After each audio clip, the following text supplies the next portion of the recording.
Hello दोस्तों, आज हम नई थियरी चालू कर रहे हैं work done by different forces. तो दोस्तों मैं बता देता हूँ इसके ये पार्ट जो है हमने चालू किया उसमें हम कितना कवर करेंगे। देखो, ये फर्स्ट पार्ट है वर्क डन बाय ग्रेविटी, दूसरा है work done bye static friction. Work done bye static friction की हम इस वीडियो में बात नहीं करेंगे, इसमें हम वर्क डन बाय ग्रेविटी और ये जो नीचे सवाल दिख रहा है वो सॉल्व करेंगे। तो पहले सवाल के ऊपर तो नहीं जाते, सिर्फ सीधा पहले थियरी समझ लेते, थियरी क्या है। तो आइए दोस्तों अभी चालू करते हैं हम। तो अभी work done by different forces की हम बात करें तो उसमें वर्क डन बाय ग्रेविटी होता है।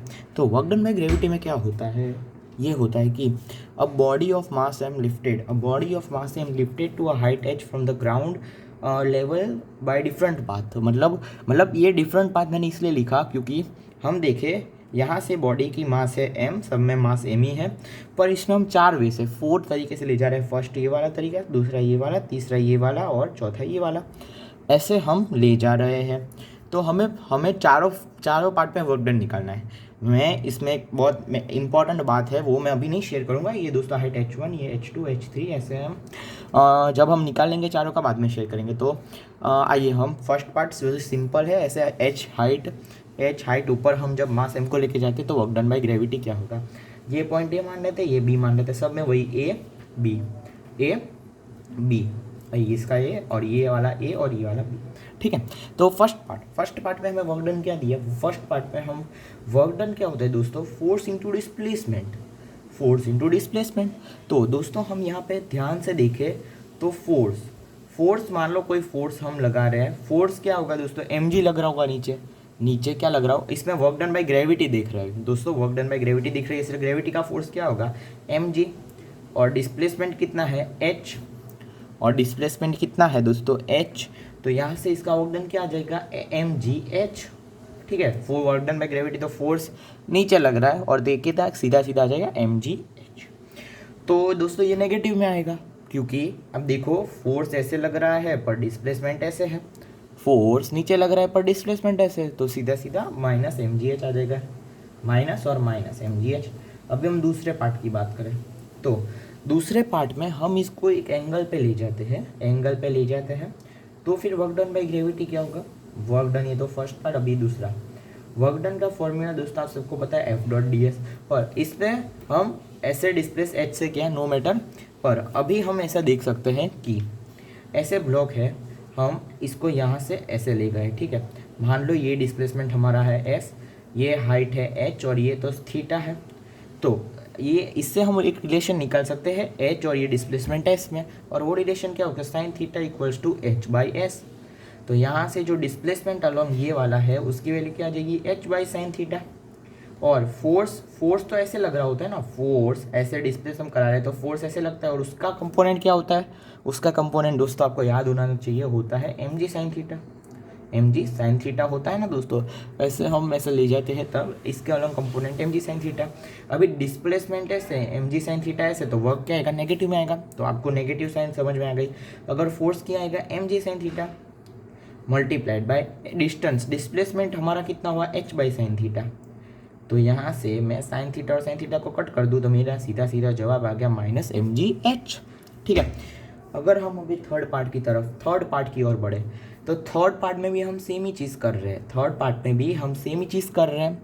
तो अब मैं यहाँ से बोल सकता हूँ कि जब भी हम किसी भी बॉडी को ऐसे एच हाइट कहीं से भी, हाँ दोस्तों यहाँ पे मैं आपको इम्पोर्टेंट चीज़ बताना चाहूँगा कि ये दोनों केस में सेम क्यों आया, और इन दोनों में भी mgh ही आएगा, मतलब लास्ट पार्ट तो मैंने ऐसे ही, ये पाथ लास्ट दो पाथ ऐसे ही मैंने बनाया था, मैंने इसीलिए बनाया, मैंने आपको समझाना चाहता था कि डिस्प्लेसमेंट जो हम ऐसे x डायरेक्शन में हो रहा है, ऐसे देखो ये ऐसे था तो ये डिस्प्लेसमेंट x डायरेक्शन में हुआ, उससे कुछ फ़र्क नहीं पड़ता, उससे इसीलिए फ़र्क नहीं पड़ता क्योंकि फोर्स ऑफ ग्रेविटी जो होता है वो ऑलवेज वर्टिकल डायरेक्शन में होता है। आप सबको पता है जी नीचे लगता है और force of gravity is what, nothing but mg, so it always acts downwards in the vertical direction, so there is no effect of that force in horizontal direction. तो आप कहीं से भी ले जाओ, कैसे भी पाथ ऐसे तोड़ मोड़ के कैसे भी ले जाओ, पर अगर आपने उसको ज़मीन से h हाइट ऊपर लाया तो आपका वर्क होगा माइनस mgh। तो फोर्थ पार्ट और थर्ड पार्ट बनाने का कुछ और कोई मतलब नहीं था, सिर्फ आपका वर्क इतना ही होगा mgh। ठीक है, उम्मीद करता हूँ ये समझ में आया होगा, क्योंकि ये बहुत ही इंपॉर्टेंट तो नहीं, मतलब याद रह ही जाता है लोगों को, क्योंकि जी वर्टिकल डायरेक्शन में लग रहा है, इसीलिए हॉरिजॉन्टल डिस्टेंस मैटर नहीं करता, सिर्फ वर्टिकल डिस्टेंस आप देख लो और उसका माइनस mgh। अभी मैं आपको बताना चाहूँगा कि हम ऊपर जाते हैं। देखो अभी हम ए से बी गए, तो हम अगर ए से बी गए और बी से ए आए तो हमारा वर्क नेट जो होता है वो हमेशा ज़ीरो हो जाएगा। वर्क नेट हमारा हमेशा ज़ीरो हो जाएगा, क्योंकि ए से बी जाने में कितना वर्क हुआ, ए से बी जाने में हमारा कितना वर्क हुआ, ए से बी जाने में हमारा वर्क हुआ mgh माइनस, और बी से ए आने में हमारा कितना वर्क हुआ mgh। तो ये दोनों निपटा दिए गए, तो आज ज़ीरो वर्क आ जाएगा, मतलब ए से बी और बी से ए जाने में हमारा वर्क डन होगा ज़ीरो। और इसको हम ऐसे भी प्रूव कर सकते हैं दोस्तों, आप सबको पता होगा वर्क डन का फॉर्मूला होता है F.ds। अभी आप ब्लॉक को एक घुमा के एक चक्कर लगाने लेके गए और वापस उसी जगह पे आ गए, मतलब आप ऊपर या साइड लेके गए वापस नीचे उसी जगह पे आ गए, तो आपका डिस्प्लेसमेंट तो हुआ ही नहीं, तो यहाँ पे डिस्प्लेसमेंट ही ज़ीरो है, तो वर्क डन भी ज़ीरो ही होगा नेट। ठीक है, तो फिर देखो इसको हम ऐसे एग्जाम्पल में सोच सकते हैं कि आप दिन में सुबह आपके बेड से उठे, पूरा दिन आपने घूमा फिरा, खाया पिया, मौज किया और वापस रात को बेड में ही आ गए, तो आपका डिस्प्लेसमेंट तो हुआ नहीं, तो आपका वर्क डन ज़ीरो हो गया। ऐसे आप समझ सकते हो, हालांकि ऐसा होता नहीं है पर ऐसा आप समझ सकते हो, ऐसा एग्जाम्पल कि आप ब्लॉक को ऊपर लेके गए पर वापस उसी जगह पे लेके आ गए, तो डिस्प्लेसमेंट ज़ीरो, तो वर्क डन ज़ीरो। तो अभी हम करते हैं इस इलस्ट्रेशन को सॉल्व। तो इस इलस्ट्रेशन में बोल रहा है बॉडी ऑफ मास 5 kg, ये बॉडी है जिसका मास है 5 kg, is being raised vertically upwards with the help of a string. मतलब ऐसे एक स्ट्रिंग है, उसके मदद से ये ऊपर ले जाया जा रहा है। It rises with an acceleration 2 metre per second, acceleration दिया 2 मीटर पर सेकंड स्क्वायर। और बाद में बोला है find the work done when it is raised, मतलब जब वो 2.5 मीटर ऊपर आ गया है तब हमें निकालना है वर्क डन, और हमें वर्क डन बाय ग्रेविटी और वर्क नेट भी निकालना है। तो फिर अगर हम देखें तो फिर ये ब्लॉक जो है उसके ऊपर ऐसे स्ट्रिंग लगी हुई है, ऐसे टेंशन, नीचे mg, it is accelerated with an acceleration 2, तो m इंटू टू, अरे सॉरी m इंटू टू क्या, उधर तो सिर्फ 2 ही। अभी फोर्सेस बैलेंस करें, न्यूटन का सेकंड लॉ वापस से याद दिलाना चाहूँगा, F net equals to m into acceleration, F net कितना 10 minus mg equals to F net, and Newton second law F net equals to m into acceleration is what 2, so this will be equals to m into g is what 10 plus 2, और ये tension, तो tension equals to 50 into 12 that is 60 newton. तो work done by tension, work done by tension is what, मतलब कोई भी work को उसका formula होता है F.ds। अभी फोर्स हमारे पास आ गया 60, डिस्प्लेसमेंट 2.5, तो यहाँ से 6 इंटू 25, अभी 6 इंटू 25 क्या होता है 25 इंटू 6, 6 5 30, 3 कैरी, 6 2 12 प्लस 3 150 जूल, तो इसका इतना वर्क हो गया।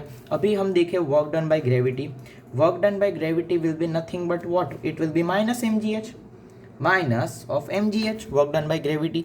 तो यहाँ से हमारा वर्क डन बाय ग्रेविटी कितना है, minus of 5 into 10 into what 2.5, तो ये हमारा आ जाएगा सीधा सीधा 125 जूल, 125 जूल। ठीक है, ये work done by gravity is nothing but mg into H minus mgh। अभी हमने ऊपर जस्ट बात की वर्क डन हाइट एच ऊपर ले जाओ तो क्या होता है mgh, तो यहाँ से m5 g10 और displacement 2.5 which is already given in the question, so it will come with a negative sign. दोस्तों देखो इधर नेगेटिव इधर नेगेटिव, तो अभी work net, if work net क्या हो जाएगा दोस्तों, work done by the tension plus work done by gravity. Work net मतलब डब्ल्यू नेट क्या होता है दोस्तों, याद रखो, work done by tension plus work done by gravity. तो work done by tension is nothing, इधर आ जाइए, इधर से मैं इधर अभी इक्वेशन में वैल्यू पुट करूंगा सिर्फ, तो यहाँ से वर्क नेट क्या आ जाएगा, work net is work done by tension, work done by tension is this 150 plus work done by gravity is what minus 125। देखो दोस्तों आराम से माइनस की साइन भूलिए मत भूलिए, तो ये हमारा हो जाएगा आंसर, ये भी हमारा आंसर और ये भी हमारा आंसर। मतलब बेसिकली F.ds जो फॉर्मूला होता है वही लगाना है। पहले हमने यहाँ से NLM लगाया थोड़ा और टेंशन की वैल्यू निकाली, टेंशन की वैल्यू निकालने के बाद work done by tension equal to force of tension multiplied by displacement, tension की वैल्यू 60 आई, 60 इंटू 2.5 विच इज़ 150 जूल, और बाद में work done by gravity as अभी हमने ऊपर डिस्कस किया वो होती है माइनस ऑफ mgh, तो minus of m into 10 into 2.5 minus 125 work net क्या हो जाएगा, वर्क नेट क्या हो जाएगा, work work done by tension plus work done by gravity, so it will be 150 minus 125 equals to 25 joule. उम्मीद करता हूँ मेरा ये जो आपको इलस्ट्रेशन है वो अच्छे से समझ में आया होगा। और हाँ दोस्तों, मैंने वो डिस्प्लेसमेंट वाली बात बता दी, वो आप खास याद रखिएगा, उस पर सवाल आपको कभी भी पेपर में आ सकता है कंसेप्चुअल। तो अभी इस वीडियो में मैंने ये चीज़ कवर कर ली है। अभी इसके बाद वाले वीडियो में हम पॉइंट नंबर 2, ये पॉइंट नंबर 1 है, इसके बाद वाले लेक्चर में, मतलब इसके बाद वाला वीडियो आप देखोगे वो बेसिकली इलस्ट्रेशन वीडियो होगा, पॉइंट नंबर 2 पे नहीं, इलस्ट्रेशन, क्योंकि इस पर हमने एक ही इलस्ट्रेशन किया है, तो दूसरा इसके बाद वाला इलस्ट्रेशन पे होगा। और उसके बाद हम करेंगे, उसके बाद थोड़े अगर मुझे अच्छे इलस्ट्रेशन मिल जाते हैं तो मैं आपको करा दूंगा, पर वरना उसके बाद सीधा हम पॉइंट नंबर 2 कंटिन्यू करेंगे। तो ठीक है दोस्तों, यहाँ पे मैं ये वीडियो को समाप्त करता हूँ। अगर हमारी चैनल को आपने सब्सक्राइब नहीं किया तो हमारी चैनल को प्लीज़ सब्सक्राइब कर देना एक बार। ओके, थैंक यू दोस्तों मेरा ये वीडियो देखने के लिए।